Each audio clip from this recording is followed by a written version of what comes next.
Quels sont, il y a eu un suspense, Oui, tout à fait. les intérêts juridiques et fiscaux d'acheter à deux en SCI, Société Civile Immobilière?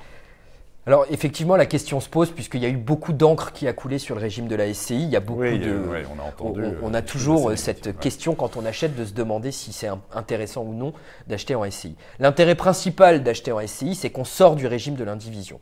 Quand on achète à deux, qu'on soit marié sous un régime de séparation de biens, qu'on soit pacsé en régime de séparation de biens ou qu'on soit deux amis ou deux investisseurs qui achètent ensemble. On rappelle quand même le principe de la SCI.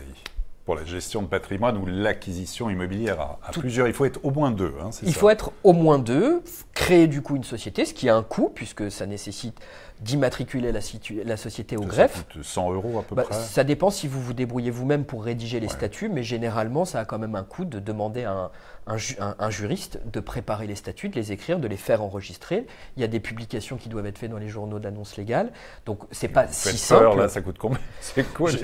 En fonction, vous pouvez, si vous le faites vous-même en ligne, ça peut coûter 200, 300 €. Si vous le faites auprès de professionnels, en fonction du degré de complexité de rédaction des statuts, ça peut quand même monter jusqu'à 2000, 5, 3000 € si les statuts doivent prévoir des choses un petit peu touchy et compliquées à mettre en place. Mais en tout cas, la situation qui consiste à acheter en SCI permet de sortir du régime de l'indivision, le régime de l'indivision étant un régime qui nécessite l'unanimité pour pouvoir prendre une décision, alors que les statuts d'une SCI peuvent prévoir des choses différentes. Ça, c'est sur les aspects civils. Sur les aspects fiscaux, l'intérêt principal de la SCI, c'est de pouvoir transmettre plus facilement à ses héritiers ou à d'autres personnes les biens immobiliers par le biais de donations de parts sociales, puisqu'il est beaucoup plus facile de traiter des donations qui portent sur des parts sociales que sur de l'immobilier.